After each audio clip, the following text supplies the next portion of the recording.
Fala galera, eu sou Igor Miranda e o papo da vez é com Thiago Bianchi, vocalista do Nocturnal. A banda dele acabou de lançar um novo disco, Cosmic Redemption, já está disponível nas plataformas digitais, também em edição física. A gente falou bastante sobre esse novo álbum e também sobre a turnê com Paul Di'Anno, não só que foi realizada já no Brasil e em outros países da América do Sul, como também a que está para ser realizada tanto no Brasil em 2024, como também em outros países, outros continentes. Inclusive eles vão passar pelo Reino Unido, vão excursionar Nocturnal, Electric Gypsy e o próprio Paul Di'Anno. O papo está bem longo, inclusive, né? A gente tem bastante assunto aí para abordar com o Thiago, mas eu tenho certeza que você vai gostar. Se liga!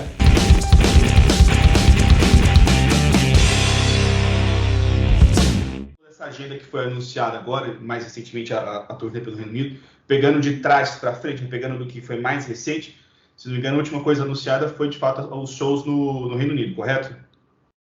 Sim. Sim. Você está dizendo do que a gente tem feito agora, dos próximos passos da banda, né? Sim, Sim. Pegando de trás, a gente quer falar também sobre o disco, né, que foi lançado também recentemente. Isso. Inclusive teve um lançamento no físico e depois no digital, né, se não me engano, né? Sim, a gente fez aquela a moda antiga, né? Por assim dizer. Sim. Como igual a gente, não vou dizer cresceu fazendo, porque o digital é um advento recente aí na música, né? Mas o físico, para quem é metalhead, assim, acho que muita gente vai concordar comigo. Claro, o digital não é nem o futuro, já é o passado, né? Estamos além do digital. Hoje em dia estamos indo aí daqui a pouco tem o 6G já, né? Para transformar todo mundo em zumbi mesmo. Então não tem como fugir do digital, mas um modo de tentar deixar a gente um pouco mais próximo do nosso fã, do nosso colega headbanger, seria continuar lançando versões físicas, né? Vai sair agora em LP também. A gente vai fazer uma versão compact pela Maffer Records do Danilo. Vai ser bem legal. É uma música, vai ser só O Tempo Não Para de um lado e uma música nova do outro. E a gente vai lançar o disco inteiro também LP pela não é bem uma gravadora, mas é pelo empresário do Paul Di'Anno, que ele gosta muito da gente, está nos ajudando muito, né? Como acho que todo mundo tem visto aí as coisas que a gente tem feito com o Di'Anno, né? E aí o cara gosta muito da gente e tal, e ele gostou muito do disco, ele quer lançar em vinil agora. Isso é a notícia mais fresca que isso, impossível, porque eu fiquei sabendo hoje de manhã. Então, essa aí acabou de sair do forno mesmo, assim, tá até quente. Legal. Eu quero retomar isso depois, porque tem toda uma discussão em torno de formato, mas puxando para esse lance do Di'Anno com essa turnê do Reino Unido anunciada, eu queria saber de vocês já de cara o quão especial é para vocês fazer uma turnê pelo Reino Unido com um cara que veio de lá e que, né, toda a história do Iron Maiden começou ali. Meio que uma volta para ele também, né? Acho que o último show que ele fez lá no Reino Unido foi em 2016, 2017, se não me engano. Então o retorno dele também é para lá. Se der uma olhada lá, pode ser que eu esteja errado, eu não lembro de ter checado essa informação, mas eu acho que deve ter sido 2017, antes daquele período que ele ficou realmente parado, né? Então, acredito que tem toda uma carga emocional aí em torno disso. Como é que é para vocês esse lance de fazer essa turnê lá, especificamente lá? O que eu posso dizer? É onde nasceu a porra toda, né? Lá na Inglaterra, Inglaterra, Alemanha, Estados Unidos, é a trinca forte aí, né, do heavy metal mundial, mas o negócio aconteceu mesmo na Inglaterra, né, cara? Tipo, Black Sabbath, Iron Maiden, Deep Purple, Judas Priest. Bom, posso ficar aqui horas, né, falando sobre os magos que nasceram lá, né? Dio, Led Zeppelin, Pink Floyd, sei lá, a lista é longa, né? E claro, o próprio Di'Anno, e a gente vai tocar em casas que todas essas bandas passaram. A maioria das casas que a gente vai tocar, inclusive essa turnê é uma turnê que ela é meio que um rolê meio que obrigatório das bandas de metal inglesas, assim, por lá mesmo, né? Então a gente vai tocar em casas que o Ozzy, que o Black Sabbath, que o Dio, que o Iron Maiden passaram, que eles começaram.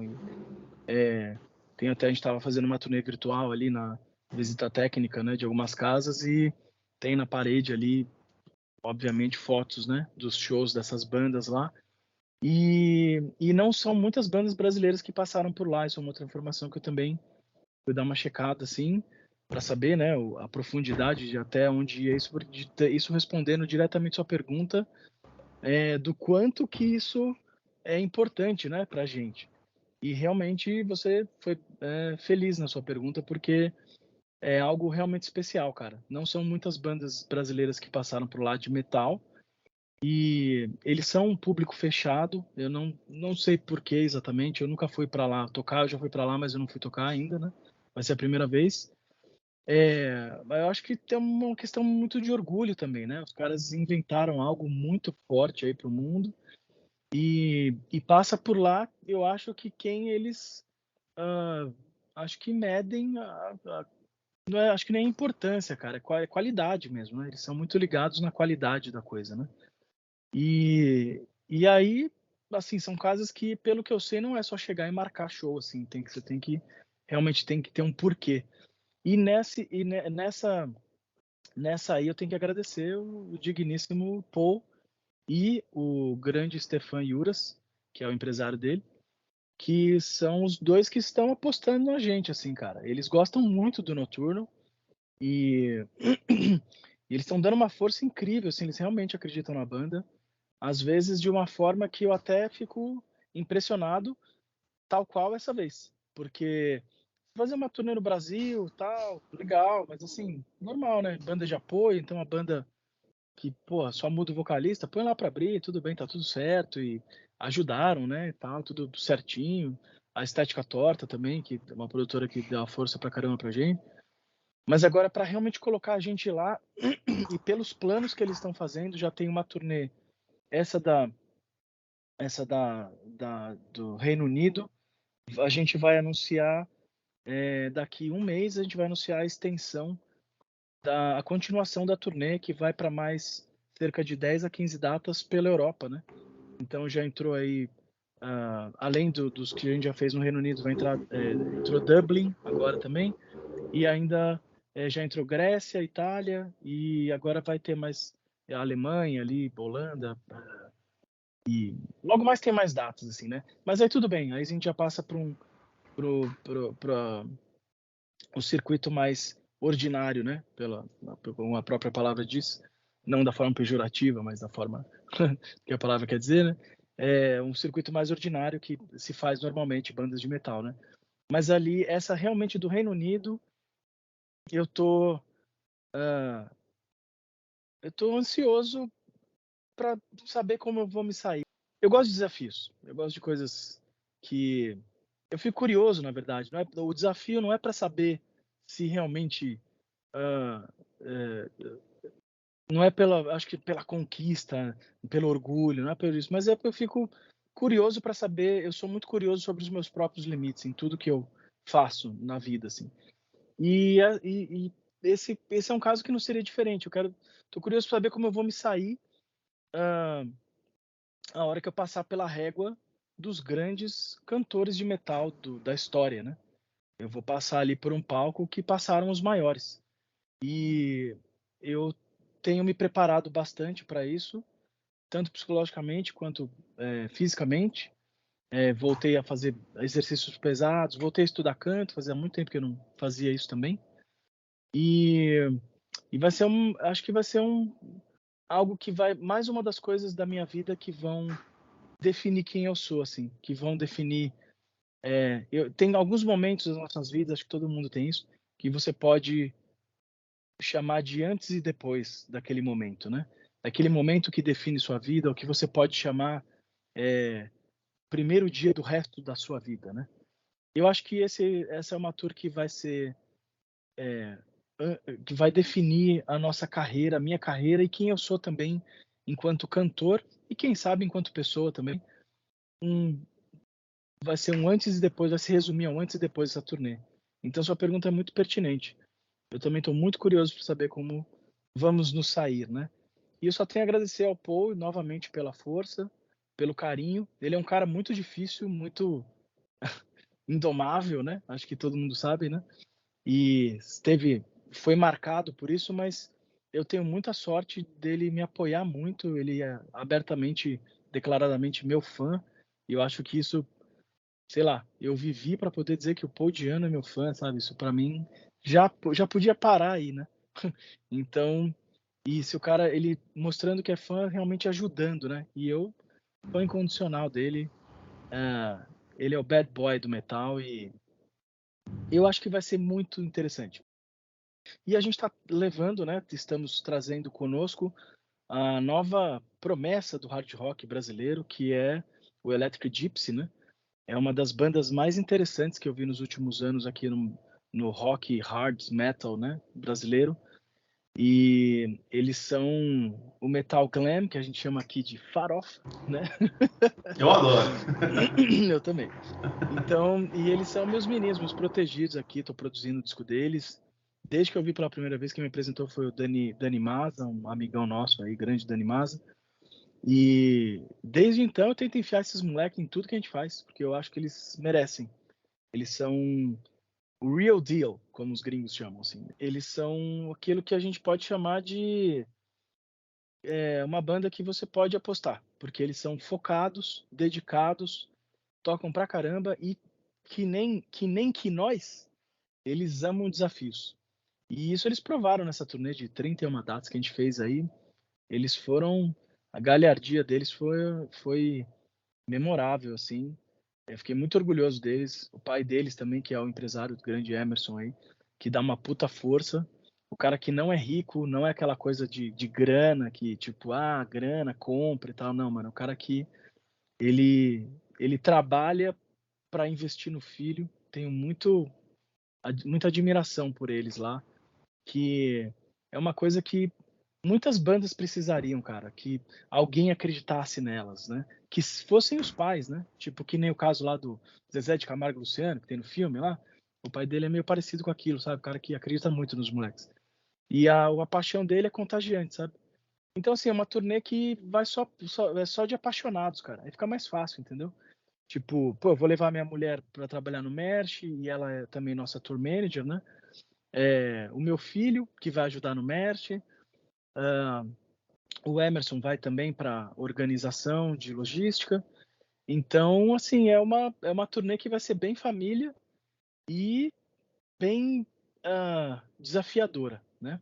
Então, eu tô ansioso e tô feliz, cara, e tô me sentindo sortudo, porque a gente nessa vida são poucos momentos, eu acho, né, que você que você consegue realmente se sentir sortudo, abraçado pelo cosmos, né? Infelizmente, né, porque a gente vive num mundo muito difícil, que não era para ser assim, e esses Illuminati aí nos dão muito trabalho, né? Então, então a gente não é sempre que a gente olha para o mundo de uma forma que você se sente abençoado. E isso é errado, deveria, né? Todo dia que você abre o olho, inspira e sai da cama com saúde, deveria ser um dia que você deveria se sentir abençoado. Mas a gente vive, infelizmente, num mundo que é tão difícil, tão dolorido, tão doloroso, que te machuca tanto, que acaba sendo um desafio constante você simplesmente conseguir almoçar, jantar e pagar suas contas, né? Então, no momento como esse, eu me sinto sortudo por poder além do dia a dia, do cotidiano infeliz que a gente tem e conseguir ganhar o mundo e representar a minha gente, a minha bandeira, o meu povo, minha família e o meu estilo, que eu sou tão apaixonado, que é o heavy metal em geral e principalmente o heavy metal brasileiro. Então, eu acho que tem tudo para ser uma grande turnê. Com certeza será feita com muito amor. E é isso. Legal, cara. E assim, pelo que eu entendi, você mesmo ficou um pouco surpreso com relação aos compromissos Paul Di'Anno com o Noturno e Electric Gypsy serem estendidos, porque Sim. tem essa questão de, às vezes, quando vem um artista para o Brasil e precisa de uma banda de apoio local, por uma questão logística até, é mais prático ter os músicos aqui. Aí, se você leva esse mesmo artista para outro lugar, pega esses músicos de lá. Eles fizeram questão de trazer vocês. O quão satisfeito você fica também com relação à turnê que foi realizada e que deu certo. mesmo aquele início tumultuado, acabou dando certo de modo que vocês convenceram com performance, com qualidade musical, de modo a esticar essa turnê de forma completa. Como você disse, seria muito mais prático se eles pegassem músicos locais para fazer essa tour no Reino Unido. É porque realmente eles estão acreditando no trabalho de vocês e do Electric Gipsy. Então, com certeza, você fica com os shows que já foram realizados, com essa tour que já foi realizada com 31 datas, se você citou, né? Isso. Ah, muito, né, cara? Muito. Eu vou te falar, olha, assim, foi uma das coisas mais difíceis que eu fiz na minha vida, não carreira. Eu tô dizendo vida e olha, eu tô contando um câncer e uma pancreatite, tá? Tipo, 2 UTIs na minha história aí, quase morte. Uma que médico me deu 6 meses de vida e uma que me deu 1 semana de vida. Meu próximo grande desafio foi essa turnê, cara. Vou te falar que, assim, não foi quase morte, mas foi uma quase morte de carreira, né? Porque aquele começo ali, bom, primeiro eu quero voltar um pouco na questão de como aconteceu, né? A Estética Torta e a gente tem uma relação de longa data, né? O Eliel Vieira, ele é um cara que ele não é conhecido por ser um cara fácil, né? E ele com certeza vai assistir essa entrevista, então Eliel, vai. Eu não sou um cara conhecido por mentir, né? Pelo contrário, então eu vou falar a real aqui, os fatos quais são. Ele é um cara que ele é muito bom no que ele faz, ele faz muitas turnês, ele acredita muito no metal, muito no rock, vive disso, conseguiu se virar muito bem com a Estética Torta, que acabou virando que virou uma editora, lançou livros aí vencedores e tal. Mas ele é um cara difícil, ele abraça muito o mundo e muitas vezes ele só falta abraço, sabe? E né, por essa razão a gente trabalhou algumas vezes antes que tentamos trabalhar juntos, que acabou não acontecendo. E a conclusão do trabalho, nem na verdade até começar, a gente planejou 2 vezes e não conseguimos ir adiante. E aquilo foi um peso para nós dois, porque eu falei, cara, eu perdi um tempo com você 2 vezes e você vai ficar me devendo. É simples assim, cara. Tipo, ele não me devia dinheiro, mas ele me devia tempo, que, né, na frase, uma das frases mais famosas do mundo, que é time is money, né? Então, tipo, e por assim, né, noves fora, corta X, me deve então dinheiro, de outro lado, de outra forma, né? Então, eu falei, cara, você me mantenha no radar. Quando acontecer alguma coisa que você acha que o noturno tem a ver, você entre em contato comigo, cara, porque eu não vou esquecer dessa vez que a gente, porque foram 2 vezes bem traumáticas. A segunda foi mais ainda que a primeira. E aí a gente ficou se falando, assim, como tava a vida, como tá a família, tal. Mas ficamos um tempo sem conversar, até que um dia ele me ligou do nada e falou, cara, lembra que a gente combinou que quando tivesse alguma coisa aqui ia te chamar? Então, pintou algo aqui, que é uma turnê do Paul Di'Anno. Na verdade, de prima, de bate-pronto, ele não me chamou para ser banda de apoio, para pedir apoio do Noturno, nem nada disso. Ele chamou, realmente convidou a gente, desculpa, para trazer mais músculo para a turnê, né? Que ele ia fazer só do Paul Di'Anno, que estava vendendo bem, e que ele achava que colocando mais uma banda ia dar a cereja necessária para que a turnê acontecesse do modo que ela deveria acontecer, né? Tipo, que desse mais quórum, né, de público ali, né? E eu falei, pô, claro, né? A gente acertou ali um cachê que fosse bom, né? Cachê no metal, dizer que é bom é uma palavra forte, né? Mas a gente acertou um cachê que todos conseguiriam sobreviver com aquilo e que valeria muito a pena para a gente, muitas datas. Já falei, abri aqui falando que gosto de um desafio, né? E conversei com a galera, tudo mais.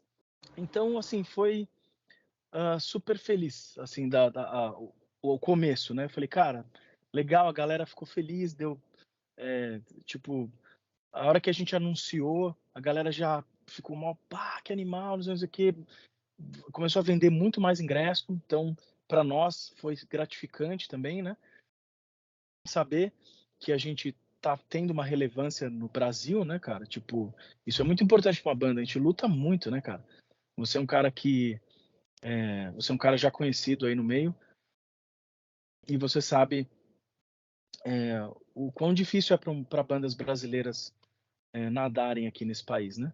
Deixa eu só fazer um parênteses, que tem uma coisa que a interpretação que eu tive na época foi assim, tava todo mundo muito receoso com relação ao Paul Diano voltar aos palcos por toda a situação que aconteceu, né?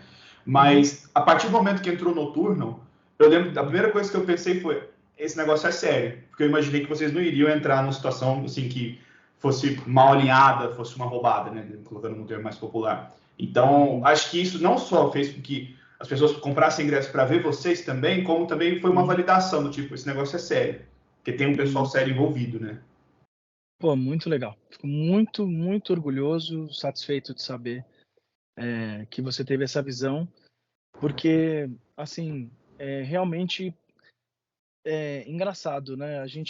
Realmente a gente sentiu isso também, que a coisa tava meio que, meu, de novo esse cara, e quando entrou todo mundo falou, não, então vai rolar mesmo o turnê e tal, né? Tipo, o negócio ficou sério, né? E, e isso, pô, muito obrigado pelas suas palavras, porque, de novo, é gratificante, cara. Eu aceito todo elogio com muito de braços abertos, porque é difícil, cara. O Brasil é muito difícil. E a pessoa que não faz música no Brasil, qualquer coisa, se uma pessoa trabalha no MEC no Brasil, ela sabe a dificuldade que é o Brasil. Qualquer emprego que você tiver no Brasil, você sabe a dificuldade. Se você for em qualquer área do Brasil e trabalhar em qualquer coisa, você já é um herói de estar nesse país trabalhando.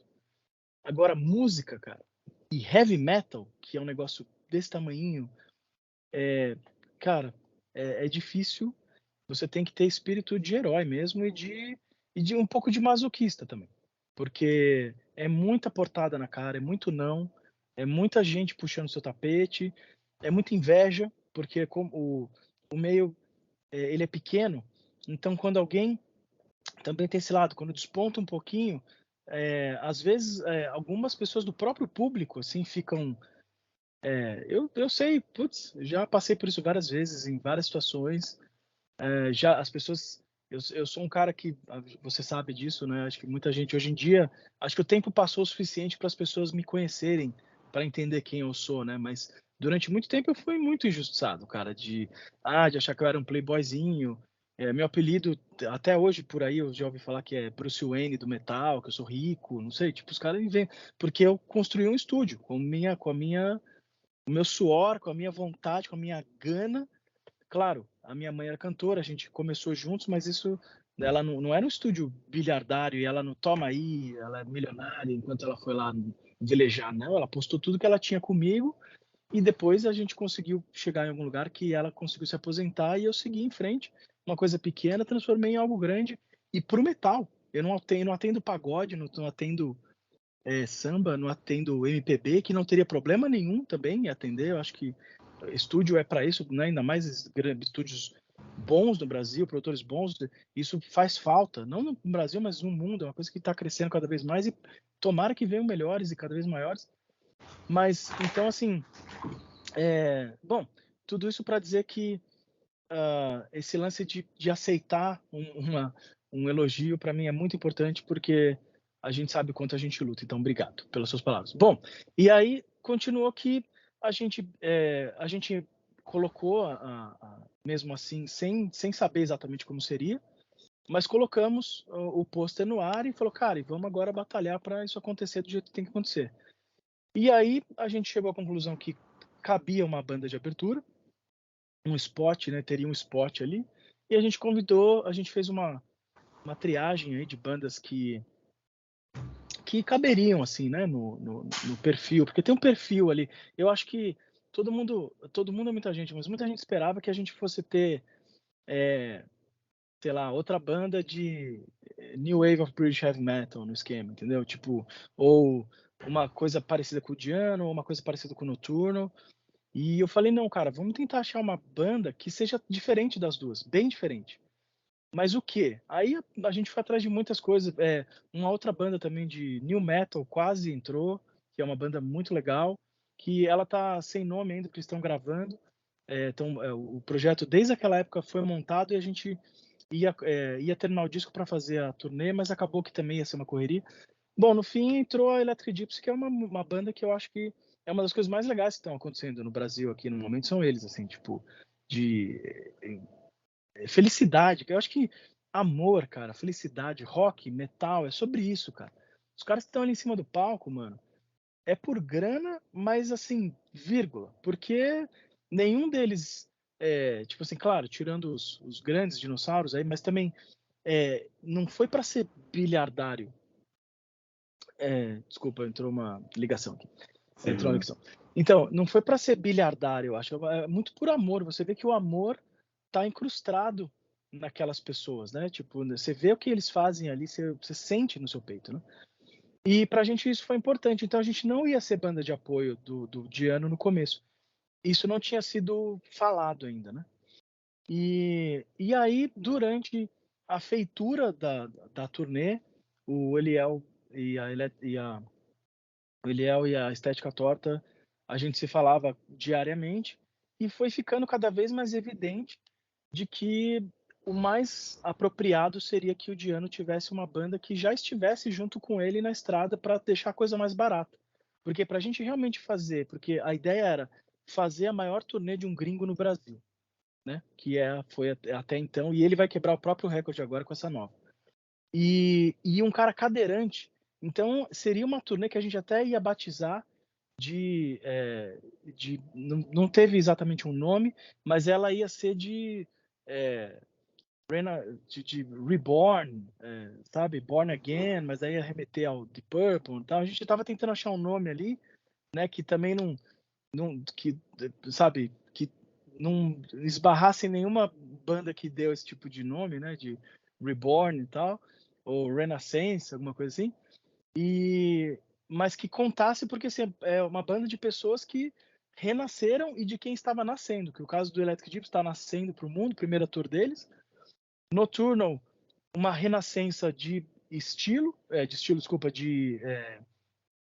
formação, né? Que ia ser a estreia da formação numa tour longa, né? A gente fez várias tours com essa formação, mas com o Léo e tal, ia ser de novo uma coisa. E de um cara que já renasceu, né? 2 vezes, e da perseverança e do renascimento de um cara que todo mundo já estava dando como morto. Eu lembro quando o Diano, quando apareceu uma foto dele lá, um vídeo dele na cadeira de rodas e tal, e a galera já falando que, olha, já era bom, e a próxima vez que tivesse um show dele, vai porque vai ser o último e tal. Então, assim, era uma turnê voltada para esse ambiente de tipo, cara, sei lá, entende? Tipo, é o renascimento dessa galera aí. E aí a gente falou, cara, então vamos fazer a ver com todo mundo que estiver ali, né? Não tinha nenhuma banda tinha sido contactada para acompanhar o Diano ainda. Ele estava ainda nas bases ainda de vir sozinho mesmo e a gente ainda ia ver o que fazer. E aí a própria Estética Torta fez o convite para a gente fazer a banda dele. E ali, cara, falei, pô, vamos começar a ensaiar, porque fudeu, né? E assim, fã de Iron Maiden não é bobo, né, cara? Os caras, né? Todo mundo conhece bem as músicas e tá ali. É uma coisa assim. Eles beiram os produtores, assim, é um público de produtores, né? Que só falta vir com um caderninho, anotando onde errou, onde acertou e tal. E eu acho, bom, eu gosto de desafio, né? A tônica desse programa até agora foi essa frase. E todos nós também, o Henrique, o Saulo, o Léo, e a gente precisava de um guitarrista, o Nolas, né? Do Guilherme Nolas do Electric Gypsy, que fez um trabalho maravilhoso. E, cara, a gente tava bem, assim, nos preparamos, no caso eu, porque eu vejo os caras aqui, né? Tipo, então eu fico feliz por eles, né? Fico empolgado e tal, mas eu não tinha nada a ver com a questão ali, né? E, cara, o que aconteceu ali no começo, eu contei isso numa recente entrevista no Rafael, no Amplifica, que, cara, o que aconteceu ali foram os planetas se alinhando e ventando para noroeste, assim, quando tudo que tinha, quando Murphy vem da tumba e pega uma Gibson e começa a tocar o solo de November Rain na frente da igreja. Foi o que aconteceu, entendeu? Murphy. Porque foi uma sucessão de cagadas, assim. Primeiro que foi um susto quando o Paul chegou, ele estava em frangalhos. O Eliel já tinha ido lá para para a Croácia, onde ele estava hospedado na casa do manager dele, do Stefan, e ele estava bem, cara. Inclusive, você pode ver pelos vídeo convite dele que ele estava super alegre, falante, corado, com um bom aspecto, estava feliz, a perna dele estava melhorando a passos largos, se é que me permite o trocadilho. E então, tava todo mundo esperando um cara próximo do Lewandowski. Inclusive, a gente tinha contado, entre aspas, que em algum momento ali do final da turnê ele já estaria em pé. Então, ele tinha um andador, muleta e tal, tudo preparado para ir lá. Cara, parece que terminou com a namorada, que era enfermeira dele. Parece que é essa história. Eu não sei nem se eu podia estar falando isso, mas foi o que a gente ficou sabendo na época. E ele ficou sem apoio lá, de apoio sob o ponto de vista amparo médico, né? Então, ele chegou aqui, cara, deprimido, a perna gigantesca, fumando e bebendo pra caramba. Ou seja, de novo, entrou naquele processo autodestrutivo que todo mundo conhece do Paul Di'Anno, né? E que o marcou, inclusive, desde quando ele apareceu no Iron Maiden e deixou o Iron Maiden, ou foi deixado do Iron Maiden, né? Sim. Então, por esse jeitão autodestrutivo dele ali, né? E, cara, e aí foi um susto, ele não estava em frangalhos, sem voz, sem pique, puta mau humor, maltratando todo mundo. A produtora não tinha conseguido, não tinha pego atendimento médico para ele, porque era esperado que ele não precisasse, né? Que era só uma questão de as pessoas ao redor dele, que daria tudo certo com as pessoas ao redor dele e talvez e claro, fisioterapia nos lugares onde ele fosse passar, que a gente ia, em cada lugar ele ia chegar, ia ser marcado em cada lugar, ele ia direto na fisioterapia e tal. Mas não que ia precisar de pessoas ao redor dele, né? Então ele chegou, cara, já mal. Todo mundo ficou em choque. Para melhorar o som, o cabo, que eu contei isso na entrevista, vou contar aqui de novo, né? Quem não assistiu, o cabo que, para quem não entende muito de som, tem as mesas, às vezes tem mesas que ficam plugadas, tem um negócio chamado banheira ou medusa, cada um chama de um jeito, que é onde você pluga as coisas. E tem também algumas mesas que elas ficam com a stage box, justamente um stage que é para ficar no palco, né? Que é onde você pluga tudo. E ele vai até a mix house. Esse cabo partiu, que é o cabo que dá acesso ao FOH guy ali, que é o técnico de som, de trabalhar o som do PA. Ele perdeu a capacidade de mexer no palco, né? E isso causou um alvoroço que ele não conseguia, porque ali também ele também tinha acesso ao retorno da galera, porque ele podia fazer pelo próprio PA ali, que já estava passado, inclusive o som e tal. E ele perdeu também essa capacidade de mexer no som pro Paul. O cara entrou mal, teve esse problema, e, além de tudo, o nosso batera, o Henrique Pucci, passou muito mal numa pegada Ronaldo na Copa de 98, assim. Tipo, ele passou mal, ele falou que estava bem, mas ele estava com a boca branca, com aquela cara de quem estava passando mal mesmo. A gente falou, meu, vamos mandar esperar um pouco e tal. Ele falou, não, cara, vamos lá, eu quero matar logo isso. Eu estava ansioso também e tal. Cara, eu não sei, não estava tão calor assim, então não posso dizer que foi o calor, sei lá. Não sei, cara, foi uma situação mesmo cósmica.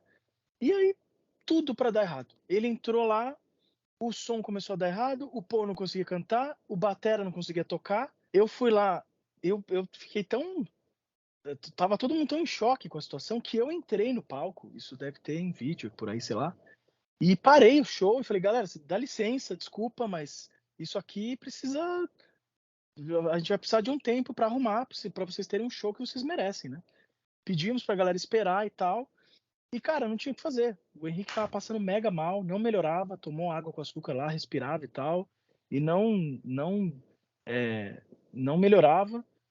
O Paul tava puto, jogou o meu microfone no chão, meu microfone branquinho da Sennheiser, que eu amo, com a minha marca, inclusive, que deram pra ele, que nem era pra ter dado o microfone pra ele, que era meu aquele. Ele ficou puto, jogou no chão o microfone. E, cara, o cara do som não tinha o que fazer, porque não tinha outro cabo pra... Ele foi lá no palco tentar deixar o som como tava, como ele podia. Cara, já tinha sido, já era o clima do show. Agora, vai explicar isso pra uma galera, entendeu? Mesmo assim, o show aconteceu 8 músicas, que eram 10, eles conseguiram fazer 8 ainda, o que foi bem próximo da totalidade do show. Mas foi um pesadelo, cara. Foi uma bosta.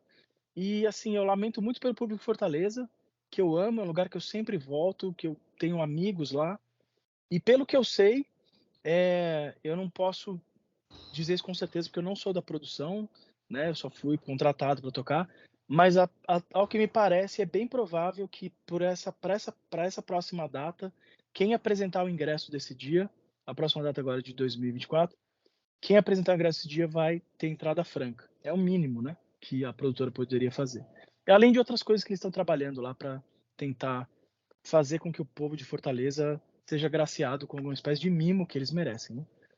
E então, assim, foi uma saída de show, cara, que foi horrível para todo mundo. Só que o que aconteceu? Tudo isso para dizer o seguinte: mexeu com o brio dele, o nosso, o do Henrique e o da produtora. Todo mundo ficou muito chocado com o que aconteceu e consternado. Pro dia seguinte, que era Recife, eu arrisco dizer que foi um dos melhores shows que eu fiz e que eu vi na minha vida do Diano e dos melhores shows que eu fiz na minha carreira, em Recife. Quem tava lá, se tiver alguém que esteja lá, por favor, comente aqui embaixo se eu estou errado. Meu, foi animal. E assim, eu lembro que antes da gente entrar, era telefonema, mensagem no meu celular, de todo mundo, cara. O Aquiles, o Edu, o, o, o Eduzinho, pessoas, tipo amigos, fãs, falando, meu, o que aconteceu em Fortaleza? Cara, o que aconteceu? Meu, o que aconteceu? O Aquiles bravo, que me dando uma bronca, tipo, porra, você vai deixar isso acontecer? Isso aqui, eu falei, cara, calma, vai dar certo, a gente vai sair dessa, eu te explico depois, e entrei no palco. Cara, foi animal. A partir dali a gente teve um Eye of the Tiger, assim, cara, essa tour vai ser animal, nem que seja, essa tour vai ter cara de última tour, porque a gente vai ser lembrado. Se a gente morrer, todo mundo, se o Paul morrer, se eu morrer, se qualquer pessoa morrer aqui, essa vai ser a tour que a gente vai ser lembrado. E, cara, quem foi em qualquer show dessa turnê vai te afirmar isso, que foram shows memoráveis. Eu, assim, pelo nosso lado, tem 2 ou 3 shows ali que eu acho que, infelizmente, a gente tivemos alguns problemas técnicos ali que nos atrapalharam de fazer um grande show. Por exemplo, São Paulo mesmo. São Paulo a gente entrou, caiu uma chave lá Eu tava lá. Você tava lá, aconteceu alguma coisa que eu não entendi o que aconteceu lá, que desligou o nosso equipamento. E eu falei, mano, mas tinha que ser em São Paulo mesmo, né? Outro lugar que já não basta ser o primeiro show, que é o Formador de Opinião, o próximo lugar que a gente tocar é o Formador de Opinião, que é São Paulo, mais um mini desastre, né?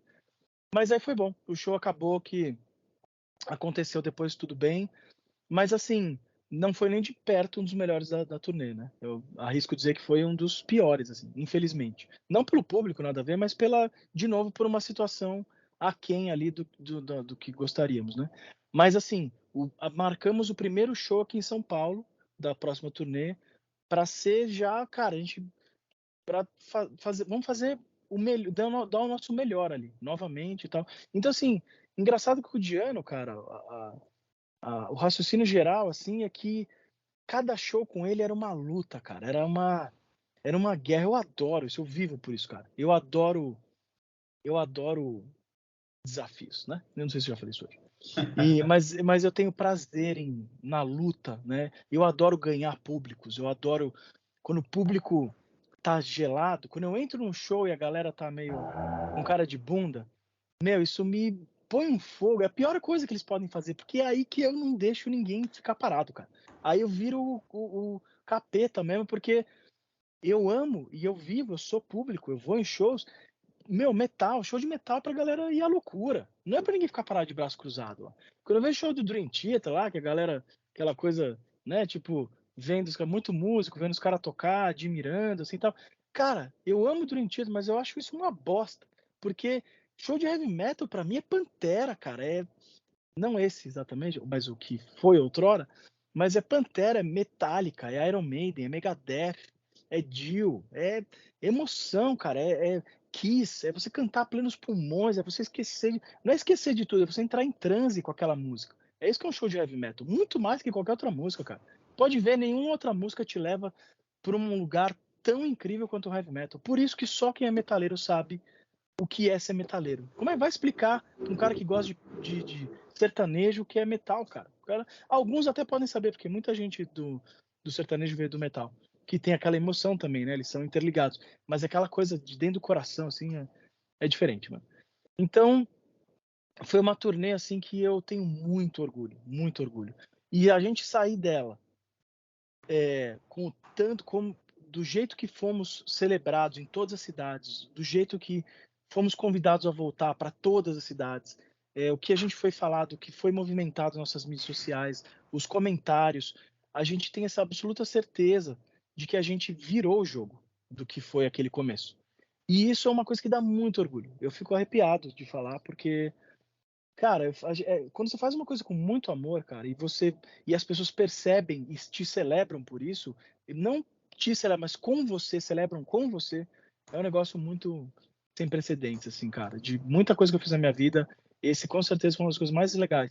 E, pô, e saber que a gente levou e foi tão marcante pra ele também, que o cara resolve chamar a gente pra segui-lo, pô, numa das turnês mais importantes que na casa dele, ali no território europeu e tal. Mas uma coisa que eu tenho que avisar aqui, né, deixar claro, é que no Reino Unido quem vai acompanhá-lo é a banda dele que chama War Horse. War Horse. Então eles vão só ali no Reino Unido porque eles já têm uma banda ali, então eles têm uma banda realmente juntos de lançar disco e tal. Então não é nem questão de meritocracia, mas sim de que eles já têm uma banda, né? Mas o resto da turnê na Europa e mais Estados Unidos, América Central, Austrália, Japão e China, que são as próximas tours que a gente vai anunciar com ele, seremos nós. Então, assim, aí sim eu tenho a dizer que, pô, cara, o que eu posso dizer? É incrível, cara. O cara, a gente transformou num negócio que ali no começo, ele olhou pra nossa cara também como uma cara, meu, que banda é essa que me arrumaram, né? E de repente a gente virou uma família. Então, é muito legal, cara. Eu tenho muito orgulho de tudo que aconteceu. É gostoso falar disso. Obrigado aí por essas perguntas, porque, cara, faz eu me sentir bem de novo, colocando a minha memória ali naqueles dias que foram dias de dor, mas dias de glória. Total. E assim, tem uma coisa legal, partindo de novo para o lance do desafio, né, que a gente estava comentando, que vocês percorreram um monte de cidades que não estão muito acostumadas a receber artistas internacionais de heavy metal, ou até artistas nacionais de heavy metal. Sim. Uma das cidades pelas quais vocês passaram, é Uberlândia, que é a cidade de onde eu vim, morei 25 anos lá. O Paul tocou lá uma vez em 2007, 2006, 2007. Um fã maluco empurrou ele do palco, e aí ele já estava com o joelho todo ferrado. Nossa, sério? Ou você já imagina, ele deve ter ficado putíssimo naquela situação. Nossa, Enfim, e assim, são várias, não só Uberlândia, mas várias outras cidades que vocês passaram que geralmente não recebem show de heavy metal, né? Seja banda nacional, e menos ainda banda internacional, artista internacional. E chegar nesse público que muitas vezes está sedento por esse tipo de som, mas muitas vezes não tem a oportunidade de ver. Como é que foi esse lance para vocês, de sair um pouco desse roteiro, dessas meia dúzia de capitais que costumam receber esses shows, e sair também desse lance do Sudeste, Sul-Sudeste, e percorrer o Nordeste, eles tocaram até no Norte. Como é que foi isso para vocês também, sair desse roteiro? Delícia, delícia. Você vê na cara do público quão feliz, o quão feliz eles estão por você estar ali, sabe? Tipo, é uma gratificação, é uma sensação show é um link, né? Show é uma sinergia entre público e artista. Eu acredito muito nisso. Como eu estava dizendo agora há pouco, que essa questão de você se conectar ao povo quando você está cantando é muito importante. Eu não aceito público de braço cruzado e parado. Não aceito. Eu fico até o fim. Eu sou aquele artista chato que enquanto você não bater palma, você não pular, você não se emocionar, eu fico ali te olhando no olho, fazendo você ficar sem graça, aquela coisa do artista que olha pro seu olho e você fica meio sem graça de não estar batendo palma, sabe aquelas coisas? Eu sou esse tipo aí. Porque não é pelo meu bem, é pelo nosso bem. A maioria das pessoas, acredito que todas, é difícil, né, dizer, mas eu, eu é fácil de perceber o quanto elas me agradecem no fim por ter insistido nela. Entende? Naquela situação de, pô, muitas vezes você vê um cara lá de braço cruzado e você fica lá, não, vamos, mano, vamos, bate palma, força aí, vamos pra cima. E o cara fica, não, não quero. Você fala, não, meu, vamos. Aí o cara, tá bom, vai. Tipo, aí quando você vê no fim do show, é o cara que tá sem camisa no palco dando moche. Entende? É uma coisa de você. O cara fica feliz por você ter tirado ele daquele conformismo, da zona de conforto dele, né? Então, isso acontece, e nas cidades menores, assim, também acontece isso, sabe? Porque elas ficam com vergonha. Muitas vezes eles ficam com vergonha, não sabem. Uma das coisas interessantes desse show aí, dessa turnê, é que a gente passou em muitos lugares que você bem disse, não estão acostumados com grandes shows, né? Com shows de metal e tal. Então eles não sabem nem se portar num show, não sabe como agir, não sabe o que é, como é que é. Eu bato palma, se você chamar, eu tenho que bater palma na hora, eu posso fazer barulho enquanto vocês estão cantando. Tipo, eu acho que tem muitos lugares que as pessoas ficam meio assim. Então, muitas vezes o show começa meio frio, que as pessoas estão duras lá, não sabem como, estão com vergonha da situação, né? E aí eu faço o favor para elas de quebrar o gelo logo e já sair, sei lá, dando um moche logo na primeira música, assim, para mostrar que o pau vai quebrar ali e que ali é show de heavy metal e eu faço todo mundo me jogar para cima.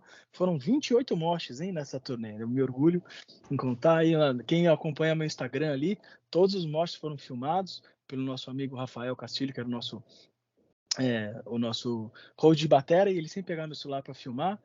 Então, assim, filmava também o quanto a galera estava emocionada, momentos emocionados eu pegava e filmava, o quanto a galera cantava junto. E, cara, Uberlândia eu tenho uma história muito boa para contar, eu não sei se você ficou sabendo disso, mas olha só como as coisas são. Esse show foi marcado por, né, o começo da turnê já daria o tom do resto da turnê, né? Foi um show marcado por problemas técnicos. Muitos lugares que a gente tocou não tinham infraestrutura para receber o show, né? Então, em Uberlândia, por exemplo, caiu a chave da casa que estava ligado. Parece que eles ligaram toda a energia em uma tomada só. Aconteceu uma coisa desse nível, assim. E aí caiu, clássico Brasil. Né? E aí caiu a chave, obviamente, né? E desligou tudo durante o nosso show, durante o show do Noturno. E a gente ficou 30 minutos, 30 minutos cantando assim a capela. Eu fiquei chamando a galera, o Léo e eu, cantando com a galera e o Henrique tocando batera, porque o lugar tava ele tinha um tamanho que a batera era bem audível, assim. A gente ficou durante 30 minutos entretendo a galera sem microfone e sem energia, sem guitarra plugada. Só batera, voz e grem da guitarra. E isso, cara, foi um dos momentos altos da turnê. Se você pergunta pro pessoal que foi no show de Uberlândia lá, você vai ter respostas, acredito que bem inesperadas sobre a noite que foi. Então, se eu tô falando pra você, a gente, quando voltou a energia, que o nosso técnico, um abraço, um beijo, um abraço na boca do nosso Ricardo Pio, o Ricardo Oliveira, quando ele conseguiu fazer a mágica dele, fazer tudo voltar, a força voltar, quando o show voltou, a galera tava subindo pela parede, pendurada no lustre. Show do jeito que eu amo, assim. Galera totalmente ensandecida, indo à loucura. Não dava para me ouvir mais, eu não conseguia, eu cantava, a galera cantava tão alto que eu não conseguia ouvir a minha própria voz. O negócio totalmente fora da realidade. Então, às vezes não, muitas vezes, nas adversidades que você encontra a sua vitória, cara.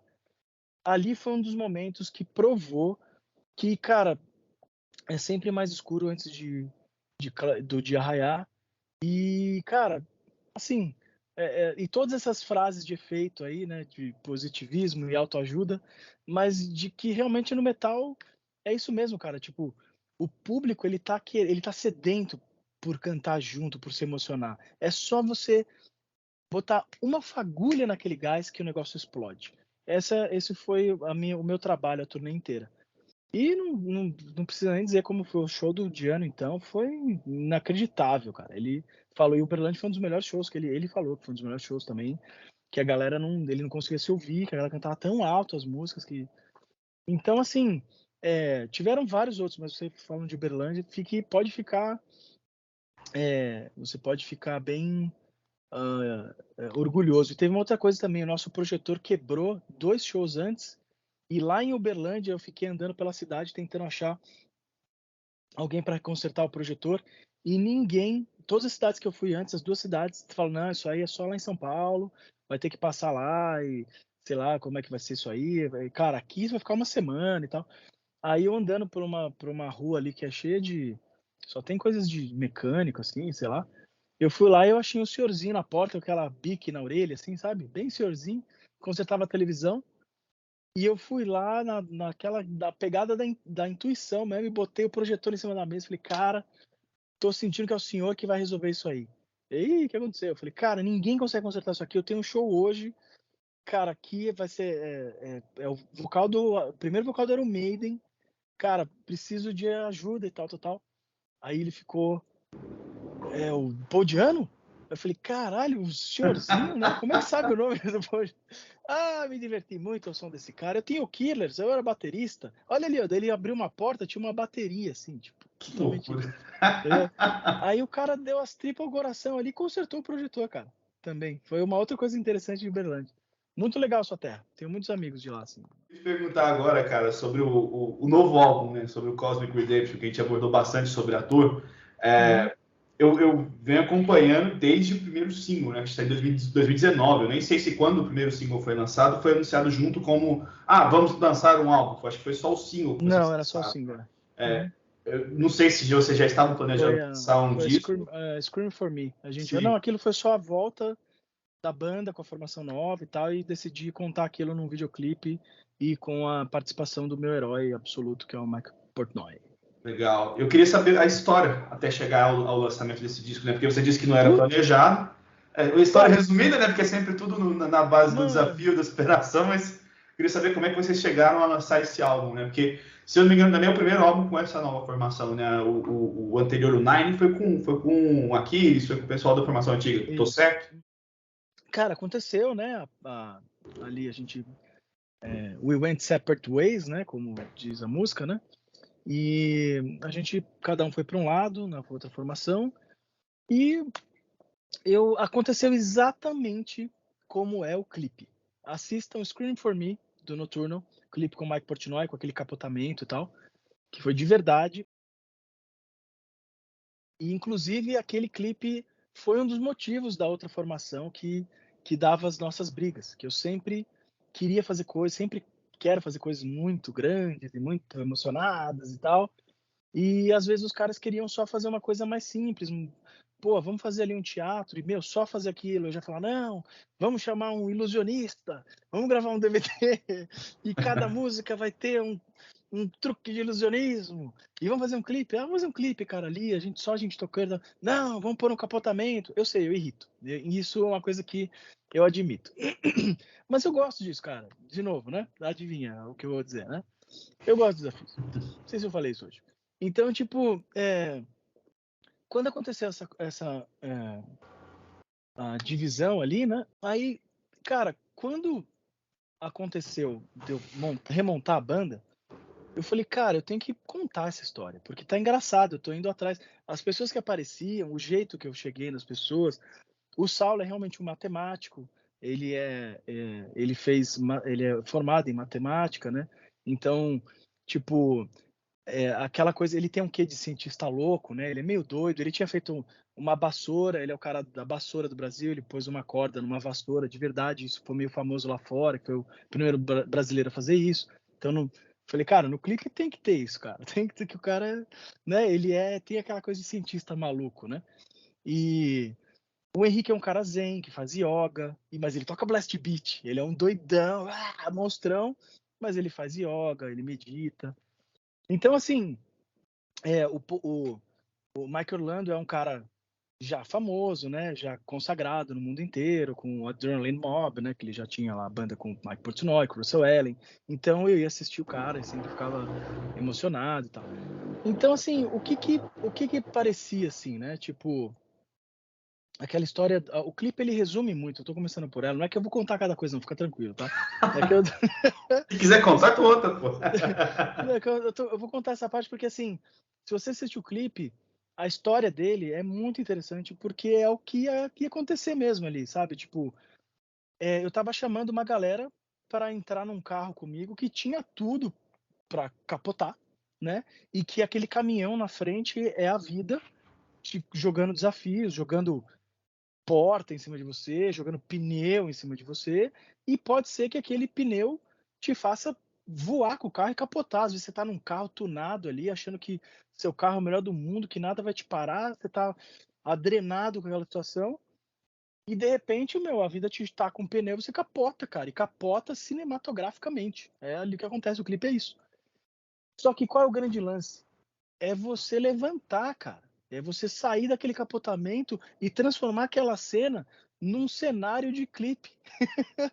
Faça da vida do limão uma limonada. Clássico caso. Daquele capotamento a gente fez um. Ali no mesmo dia a gente fez. Aquilo também não estava no script. A gente não tinha um.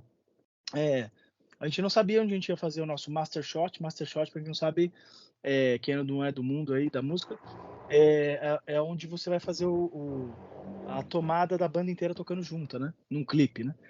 E a gente não sabia, eu falei, cara, a gente olhando, a gente discutindo aquilo, aquele puta cenário ao redor, o carro capotado ali, então eu falei, mano, aqui. Eu liguei para amigo meu, mandei trazer umas luzes e filmamos naquele momento mesmo. Então, eu sou um cara muito de ideias, assim, de fazer as coisas. Eu falei isso numa outra entrevista recentemente, no Thales Música Virtuosa. Tava contando sobre esse lance de grana, que a galera acha que tudo é grana, tudo não. Mas como é que você consegue? Pô, mas capotou um carro. Pô, mas foi pra Rússia. Cara, muita coisa é o menor dos gastos, cara. O carro, quem? Aguinaldo Dublê, que capotou, um beijo aí no Aguinaldo Dublê. O cara capotou, sabe quanto ele cobrou? Zero. Zero. Pra capotar um carro, tá? Então, tipo, o carro foi doado por um fã. O cara que pintou, que fez aquele esquema tunado, aquele motorzão fake em cima, aquilo foi um cara chamado Jeff, do Rio, que não cobrou nada, é um amigo nosso e fã da banda. Cara, o Portnoy fez por um cachê totalmente normal. Eu acho que isso não se faz de falar o cachê, né? Mas é um cachê totalmente normal, não foi um cachê de Portnoy, sabe? Aí sim teve o gasto, que seria. O resto, cara, é aqui, ideia e muito tesão em fazer. É esse o lance. Tudo que você faz na sua vida tem que fazer com tesão, com paixão, com emoção e saber aceitar nãos. Quando realmente não dá para fazer um negócio, também não ser aquele mala sem alça que não, eu quero, aí ser o menino chato, o biento, né? Que inclusive o apelido do Aquiles para mim é Tibirrinha, né? Eu não, espero que não seja por birra, é porque só ele, os apelidos que ele põe nas pessoas, quem conhece o Aquiles sabe que soa engraçado para ele apelida a pessoa e é isso aí. E aí, tipo, então assim, saber. E cara, e ali, quando essa galera veio com a gente e comigo e topou fazer tudo isso comigo, ali eu tinha descoberto que eu tinha um time vencedor novamente, que eu tinha conseguido algo difícil, que é conseguir uma galera a fim de tocar pelo som e uma galera a fim de tão apaixonada por música e por metal quanto eu. O Henrique é um grande campeão, cara. É um grande batalhador, um cara que tem o maior orgulho de tocar com ele. Meu melhor amigo hoje em dia. É, e é um cara que eu olho pro lado, assim, cara, pra não falar que vou olhar pra trás, né, que vai pegar mal, né, mas eu olho pro lado e vejo um baterista que toca muito, ele é um dos melhores bateristas do mundo, na minha opinião, que ele não consegui, não vi nada até hoje que ele não consiga fazer na bateria, isso é raro, né, ele faz tudo, ele é o Neil, ele voa, ele para bala, ele luta Kung Fu, ele pilota helicóptero, e, cara, faz blast, faz gravity, faz jazz, faz tudo, ele é animalesco, e é um cara apaixonadíssimo, cara. Um cara que entende de música, entende de logística, entende de dificuldades. É um cara mega injustiçado que nem eu. A gente também nós nos enxergamos um no outro, né? Nesse reflexo aí. Tivemos histórias conturbadas com ex-bandas, né? E eu acho que, assim, essa questão de injustiçado também por ser um cara que investiu muito na vida dele, na carreira e ser taxado como rico. E não é, as pessoas esquecem que a gente trabalha e pega, "Pô, se eu faço com o meu dinheiro que eu quero, se eu trabalho e ganhei, se eu quero botar na minha banda, tem gente que fala, não, na banda não, só vai parecer que você é rico. Porra, mas eu tô trabalhando para fazer tudo que eu ganho com estúdio, eu pego e ponho na minha banda, foda-se o que acham. A minha banda merece, eu acho que ela merece, entende? Então eu vou lá e ponho. Só que aí às vezes você tem que tomar cuidado do jeito que você faz para as pessoas não ficarem achando que você está colocando isso que porque você é rico, esse dinheiro é da sua mãe, do seu pai e tal. Então, isso é uma coisa que vi nele também, um cara que sempre trabalhou muito, é muito inteligente, um dos caras mais inteligentes que eu conheço. Saulo é um cara também inteligentíssimo, que ficou bem cedo também, montou uma empresa, conseguiu montar do zero, nunca foi rico, nunca teve grana, montou uma empresa e aposentou cedo, porque ele vendeu a empresa dele. E também é um cara hoje em dia que põe tudo que ele ganha em música, cara. Então a gente investe, cara, na nossa música. A gente investe porque a gente não tem gravadora, a gente não tem empresário milionário, a gente não tem uma revista por trás de nós não temos um portal. Tudo que a gente faz é na base do amor e da vontade e na inteligência. E assim é a história da nossa vida até aqui. De lá para cá, a gente fez muitas coisas. A gente fez um clipe que vai sair agora na Cosmic Redemption, que a gente gravou. Vai ser o clipe com o maior número de CGI no Brasil, que é um clipe que teoricamente a gente faz em Marte. Então é uma história que a gente pousa em Marte e tal. Mais uma equipe que vai trabalhar, o grande Ferrari e o Ian Badachu, que são dois caras gênios aí que também vão fazer de graça o clipe com a gente. E vão colocar esse número de CGI, porque a gente vai colocar um clipe para, assim, o carro capota, um cara duelando bateria, duas baterias duelando, uma coisa rara também, né? Nesse primeiro clipe aí, uma coisa que eu não comentei. É raríssimo, eu não posso dizer que não posso cravar que não existe, mas é raríssimo duas baterias duelando num clipe, né? E numa música de metal. Eu não posso cravar de novo, que não tem, mas você pode ver que é difícil. Duas baterias duelando mesmo, e no fim elas tocam juntas e você ouve bem qual é qual e tal. Então você tem ali um monte de questão. O Portnoy, que era um cara super arredio, apesar de ter várias bandas dele, ele não é um cara que faz muita participação especial. Pode ver no Google dele lá, dá um Google nele, você vai ver que ele só faz as coisas dele. Ele não é muito de participar de outras coisas. E, e de lá pra cá, cara, a gente foi fazendo só coisas que chamassem a nossa atenção sobre ser diferente. Quando a gente foi para a Rússia, o Mike Orlando que conseguiu, né? Porque o baixista dele lá do Adrenaline Mob, que toca com o Disturbed, e nos convidou para ir com eles para a Rússia. E eu resolvi fazer um DVD desse show, porque ia ser a primeira vez que a gente ia tocar junto, a gente nunca tinha nem ensaiado junto.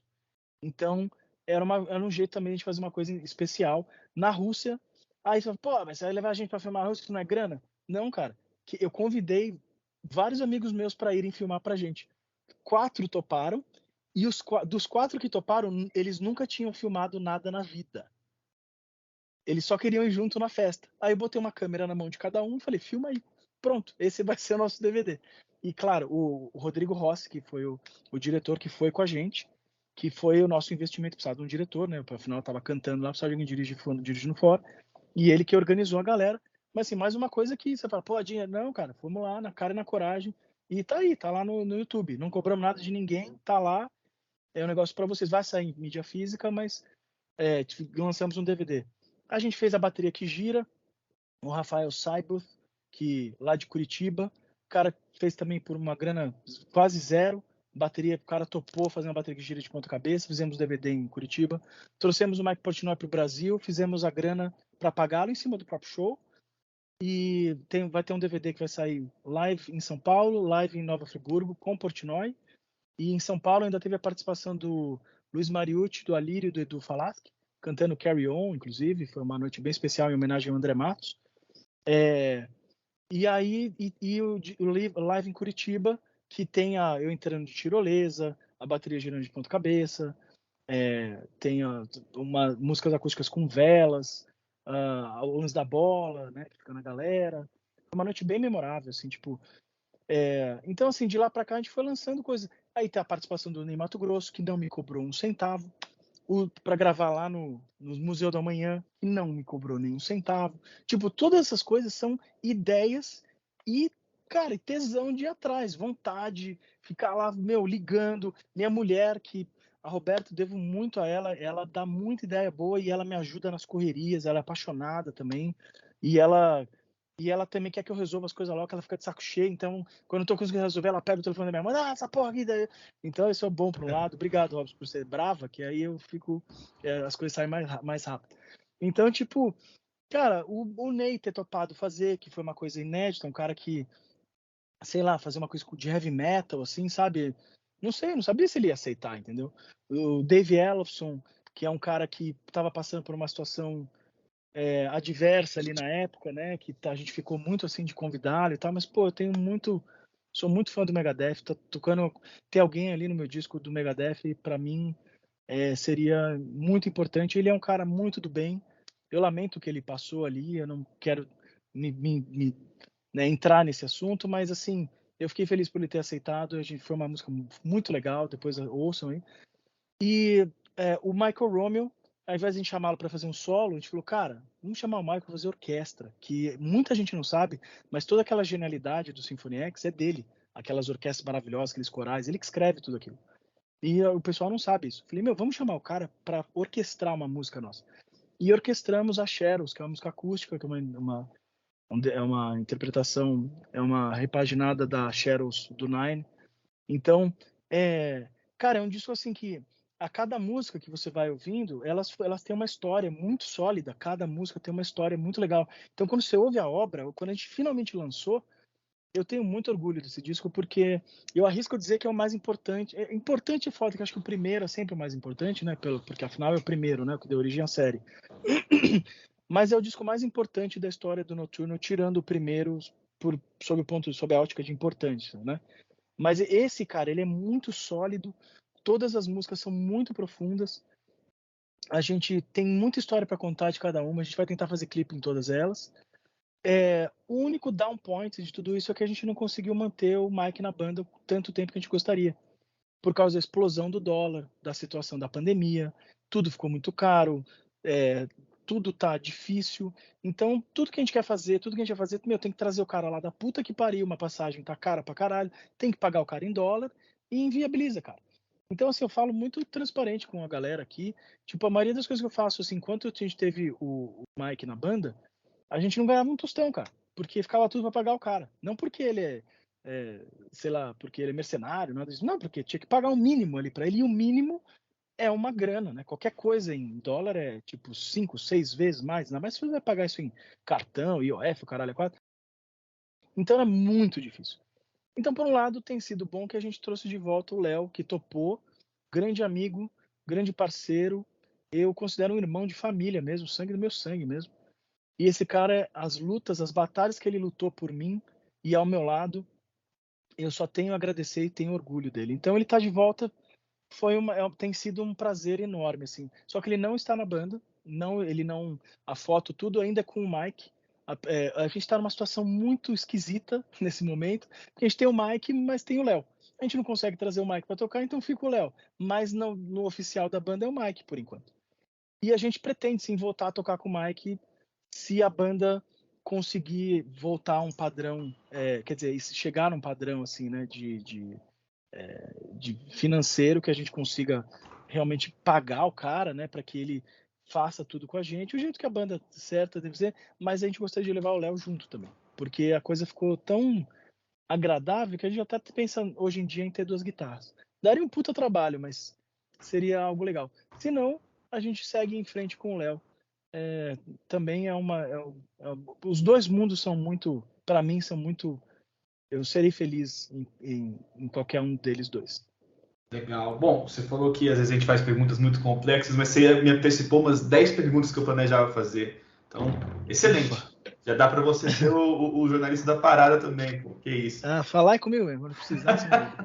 Eu ia te perguntar, cara, também, porque você disse que esse disco só não seria mais importante do que o primeiro, e também tem muito essa pegada de como se a banda estivesse meio que renascendo. Musicalmente falando, você considera também que a banda está soando diferente em comparação aos outros trabalhos? Eu peguei para revisitar a discografia do Noturno também, além de escutar o novo disco, eu senti que tá mais pesado de um jeito diferente. Eu não sei muito bem como colocar, mas Uhum. talvez mais groove, talvez menos melódico, talvez mais pancada mesmo, mas eu queria ouvir de quem está aí dentro, né? De quem está fazendo as músicas, né? O quão diferente você considera esse trabalho em comparação aos outros, musicalmente falando?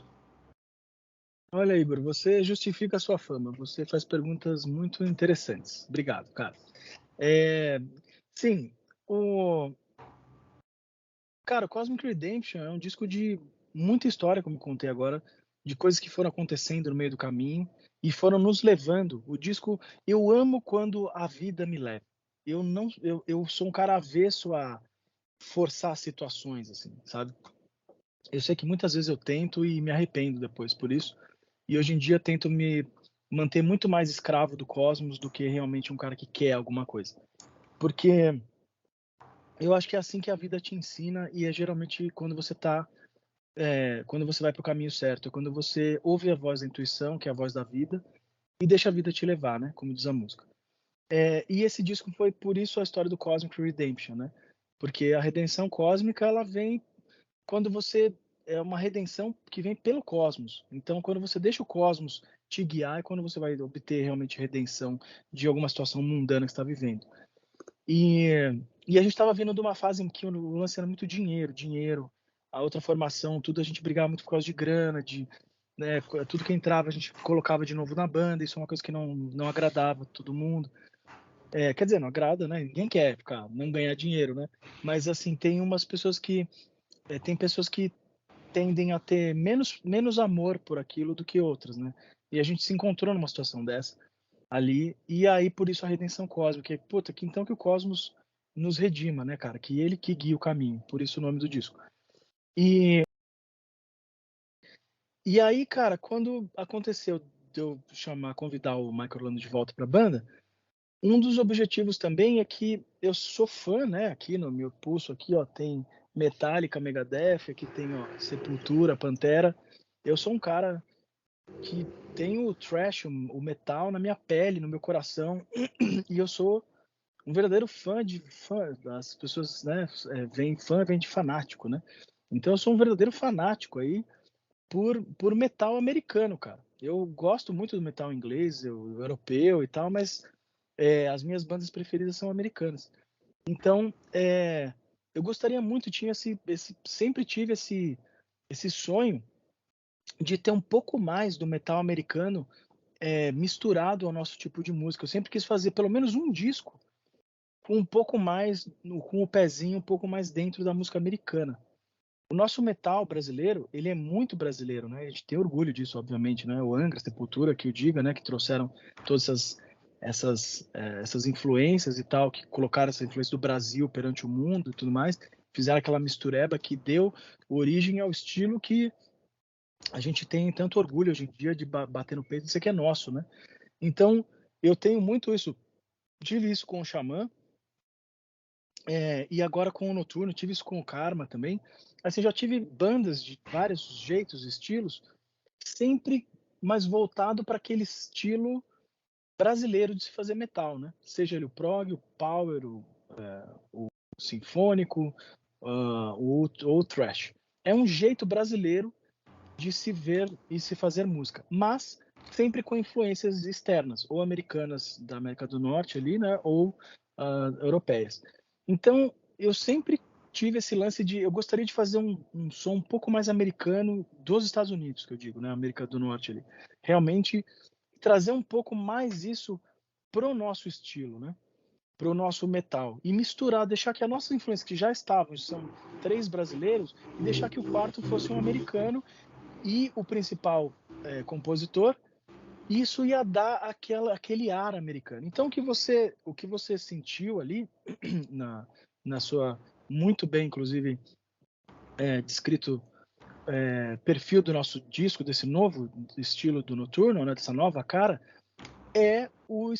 aquilo é a influência americana. Aquele é o Mike Orlando, é a cara dele. Isso eu estava ansioso porque as pessoas tivessem isso, porque ele também é um grande fã da Bay Area americana, né, que é de onde vem ali o Big Four e tudo mais, né? Então, assim, Metallica, Megadeth, Anthrax, e tantas outras bandas ali que vieram da Bay Area, né? Slayer e tal. E aí ele é um cara que já tem isso incrustado nele. E a gente fez esse casamento, cara, de assim, a gente queria uma coisa que fosse, cara, Metallica, Megadeth, sabe? Tipo, o sinfônico, isso a gente já tem, cara. A gente precisa se. Eu não preciso me esforçar, já tá no meu DNA isso aí, cara. Eu canto metal melódico desde que eu me lembro. Eu canto prog desde que eu me lembro e tal. Eu tenho já influências de balatas e brimbais, já pus isso já em tudo que é disco. Quando ele chegasse, eu queria que a gente fosse focado nesse lance mais americano. Essa era a nossa busca. E foi o que aconteceu. As músicas, ela tem, você falou muito bem, groove, ela tem aquele, os americanos chamam isso de swag, que é aquela coisa, é meio New Yorker, além de ser o Bay Area ali da Califórnia, ele é americano, então também tem aquela coisa do gueto americano, daquelas coisas SOD, sabe, ali de Nova York mesmo, né? Então, tipo, é um cara mais. Ele tem um som bem novaiorquino, ele até flerta com o hip hop um pouco no jeito de tocar dele, né? De guitarra. E foi exatamente o que a gente trouxe. Então, o som, sim, tem bastante groove, tem um pouco de Stuck Mojo, umas coisas assim, sabe? Que são aquele som pump, pulsante, assim, do americano, tanto da Bay Area, bem como do Nova York, que é o East West Coast, né? Dos Estados Unidos, a costa oeste e costa leste. Então você consegue achar isso no nosso som, então, e misturado às nossas influências brasileiras. Então a primeira música que você vê ali, pô, quando a gente foi lá, outra coisa, situação agora que a gente lançou ali, Try Harder, né? O que a gente fez? Música extremamente americana, com uma grande pitada brasileira, parceria com o Tito Falaschi, que escreveu a música com a gente.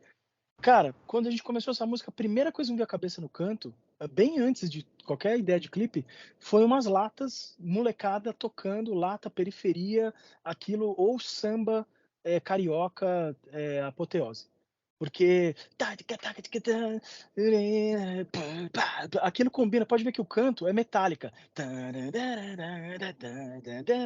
Tem aquela coisa do Bay Area americano, tem aquela coisa do thrash metal, e aí tinha que botar aquilo, eu acho que trazer o samba ou a periferia para aquilo, que foi o que a gente fez com a Try Harder, que ia dar aquele choque. E foi exatamente o que aconteceu. Ali no clipe, a primeira coisa que eu pensei, cara, a gente tem que gravar isso numa favela, ou comunidade, né? Não sei, hoje em dia. Eu perguntei para eles, então eu falo com propriedade, que eles disseram que não se incomodam de serem chamados de favela. Então, a primeira coisa que me veio à cabeça ali foi essa é uma música, cara, que tinha que falar sobre a realidade do Brasil. Mas eu sei que algumas pessoas podem dizer, pô, mas Brasil sempre pensa em, pô, futebol e favela e tal. Mas, cara, no metal, o metal é um gênero que já é muito conhecido por ser de direita, essas coisas assim, né? Que a galera chama o metal até como é que chama esse jeito de falar que de reaça, né? E tal, que não sei o quê. Falei, cara, metal não é nada disso. O símbolo do metal, do rock, é uma caveira, porque é para lembrar todos que somos todos iguais. É justamente o contrário. Então, assim, uma coisa que realmente é pouco vista no rock, assim, brasileiro, inclusive, pô, mostrar a nossa realidade, cara. Ah, mas, pô, já fizeram isso, então, você, ali, mas é pop. Não, mano, eu nunca tinha visto uma banda fazendo um som na Rocinha. Mais tarde eu fiquei sabendo que sim, já existiu uma banda que eu acho que, eu esqueci o nome da banda, mas eu acho que Maldita, acho que é o nome, não sei.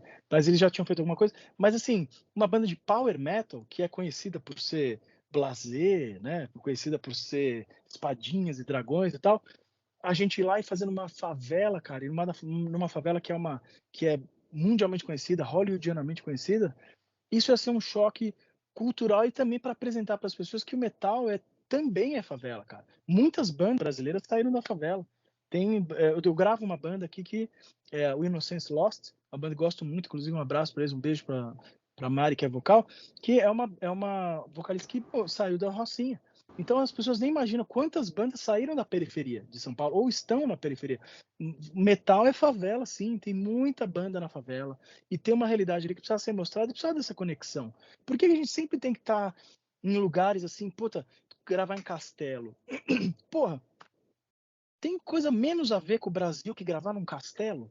Onde tem castelo aqui, cara? Tem o castelo da Caras, sabe? Tipo, a gente não é um lugar de castelo, a gente é um lugar de periferia.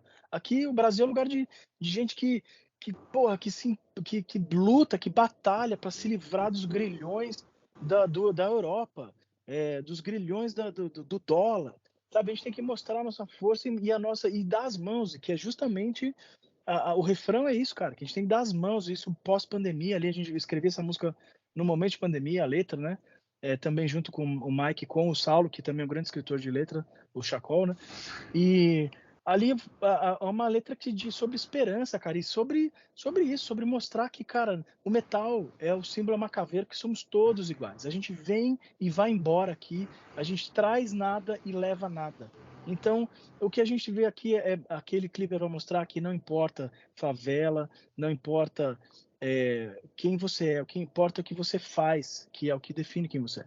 Então, logo de cara ali eu meti umas latas, e aí voltando à questão da música, eu lembro que o Mike falou, meu, você colocou uns barulhos ali no canto, o que é aquilo ali? Eu falei, cara, são umas crianças tocando umas latas de tinta.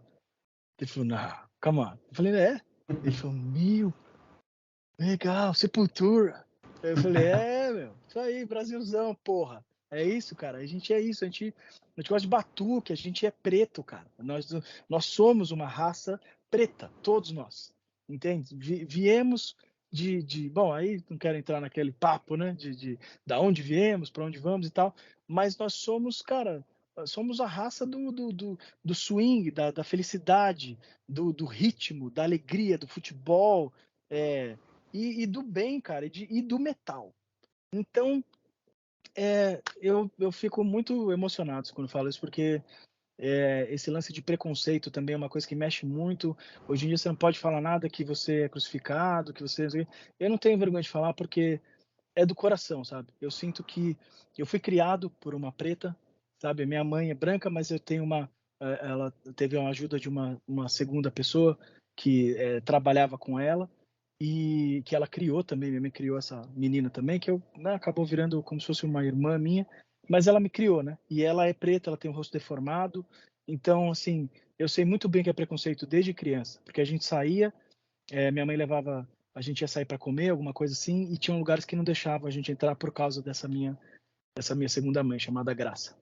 E, e além de alguns lugares proibirem por causa da cor da pele, mas também pelo rosto dela ser deformado. Então, assim, eu tenho no meu DNA muito forte essa coisa de igualdade, cara, e, e celebrar a raça que a gente é. Nós somos uma raça só. Não importa a cor da pele, não importa para quem você reza, nós somos uma raça, é a raça humana. E enquanto o ser humano não aprender isso, não entender isso, cara, a gente vai continuar nessas trevas que a gente está vivendo. E o disco também é sobre isso. Então, é uma reunião de situações, eventos. Então, cada música tem um pouco disso, daquilo. Tem muito também sobre OVNIs, The Great Filter, é muito legal. Tem um pedaço ali do Dia que a Terra Parou, do filme original. Numa outra música tem um discurso na Take Control com o Dave Ellefson, tem um discurso do Charlie Chaplin, do Dono do Mundo, que é muito pertinente, que fala sobre isso, sobre esses grilhões, que a gente tem que se livrar desses ditadores malditos que querem acabar com a nossa vida e querem... A gente vive numa sociedade escravocrata, né? Todo mundo sabe disso. Dinheiro são as nossas algemas, né? Então é um disco que ele tem uma mistura de um pouco de tudo, e assim, tudo feito com muito amor, num panelão, para servir a grande família que é nós, seres humanos. Da hora.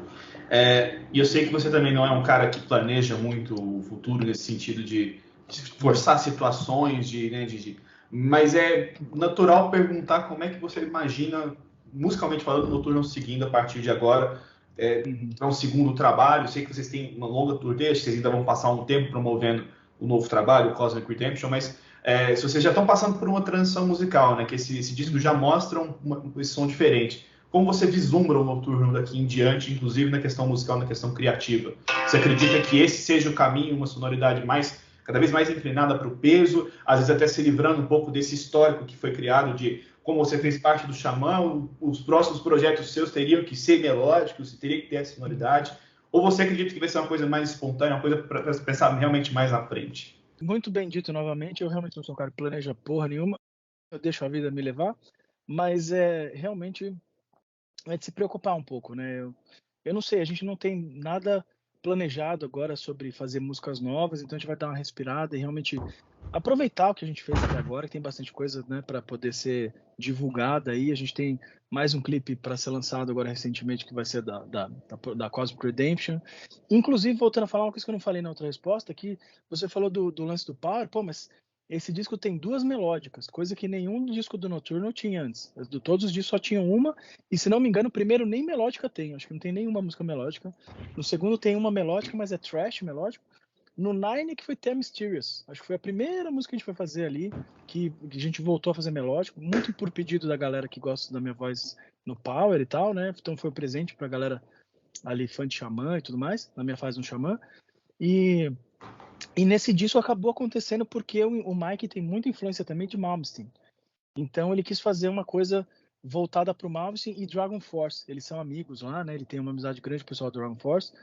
E aí a gente acabou optando por fazer uma música que fosse um pouco mais voltada para o Malmsteen, que é a Cosmic Redemption, que ela é bem Malmsteen no estilão dela de ser assim.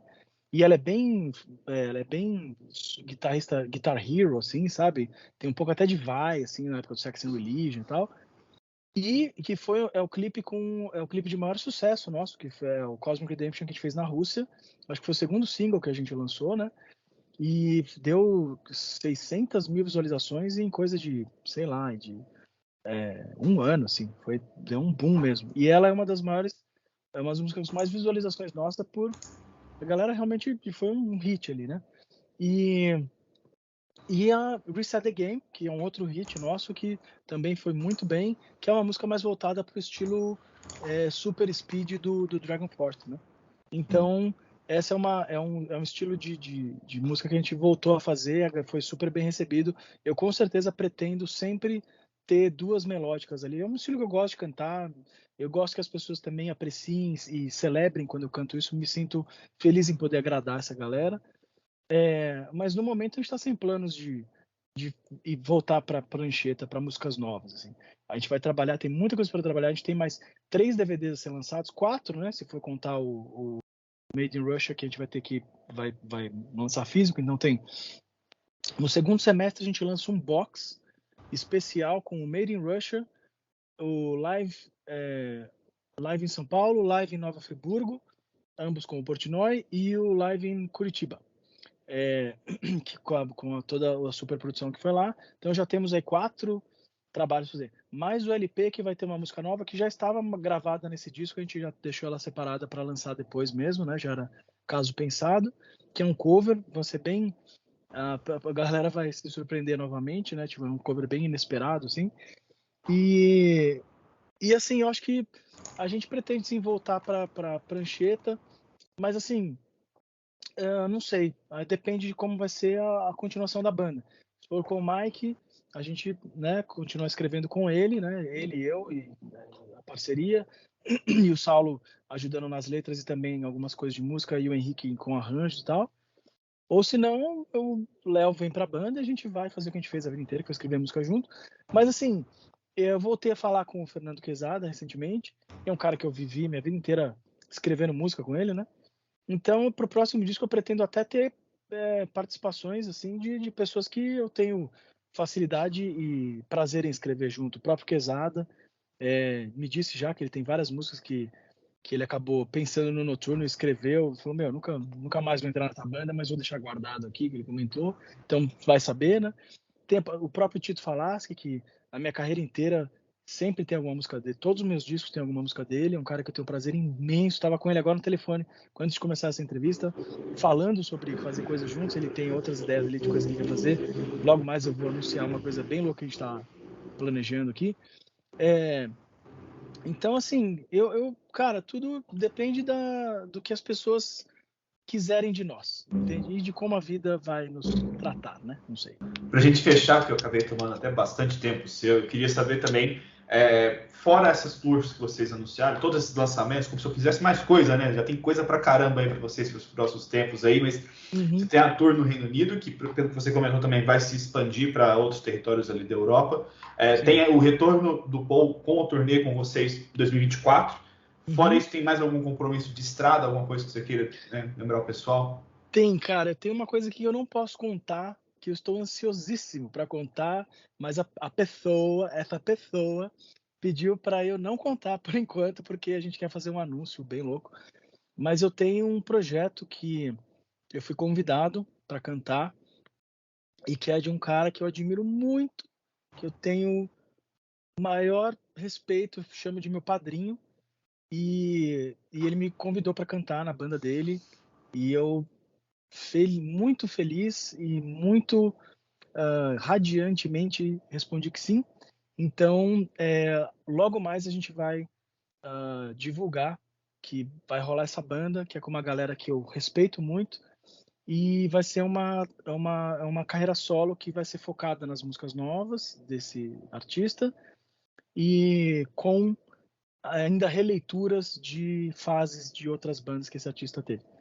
Então, é um boomzinho aí que eu vou ter que enfiar na minha agenda, mas com muito prazer, porque eu fiquei muito feliz e são músicas que eu acho que a galera vai ficar muito feliz em me ouvir cantando, e como já foi recentemente aconteceu, e é ali que começou todo o papo que originou essa situação que eu estou descrevendo agora, bem de forma sorrateira e com cuidado para não entregar muito, mas essa é uma coisa que eu tenho certeza que as pessoas vão celebrar, porque vai ser muito chocante.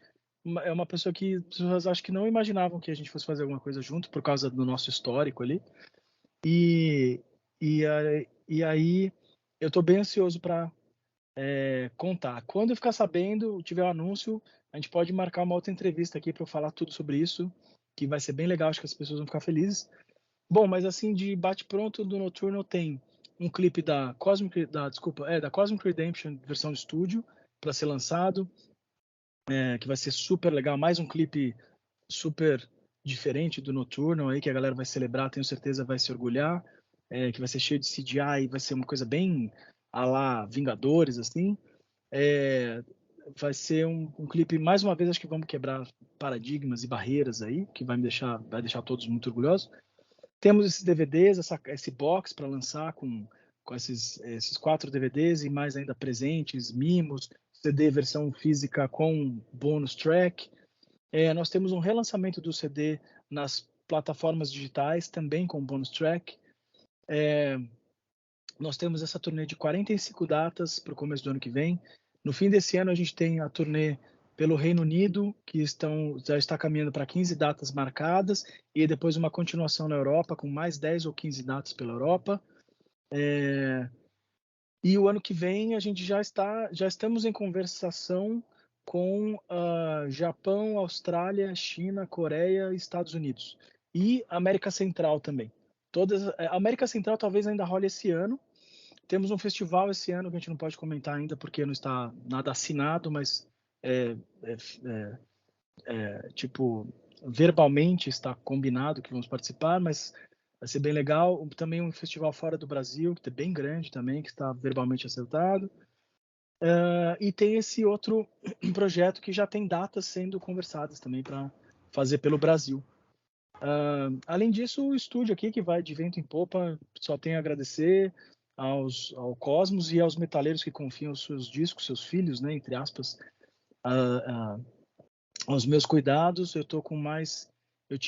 Finalizei uma banda ontem e vou finalizar uma hoje. Eu estava com 72, foi para 70, mas eu já fechei 2 bandas essa semana, então voltou para 72 bandas que eu estou gravando, produzindo nesse momento. Eu recentemente colocamos aí colocamos a notícia que eu estou parceria com o Tito Falaschi para produzir novas bandas. Cara, vida corrida, mas feliz. Tudo bem, a saúde, correndo muito atrás da minha saúde, mantendo a minha forma. Assim, isso é uma coisa também que é importante. Eu poucas vezes falei sobre isso, mas eu fui muito gordo por um tempo, né? Tipo, na fase lá do Noturno ali, acredito que até do primeiro até o Nine eu tava, assim, bem, bem fora de forma. E isso é uma coisa que mudou depois que eu tive pancreatite. Aproveitei que o hospital me emagreceu e consegui segurar, manter a forma. Então, hoje em dia, para mim, saúde sempre em primeiro lugar. Assim, tentar. Isso é uma coisa que é uma mensagem até para a galera aí que às vezes acha que a gente, tem aquela síndrome da imortalidade, acho que somos imortais, mas não, cara, uma hora a conta chega e você tem que se explicar. Então que vocês tenham essa mentalidade de se cuidarem, cara. Se cuidar é muito importante.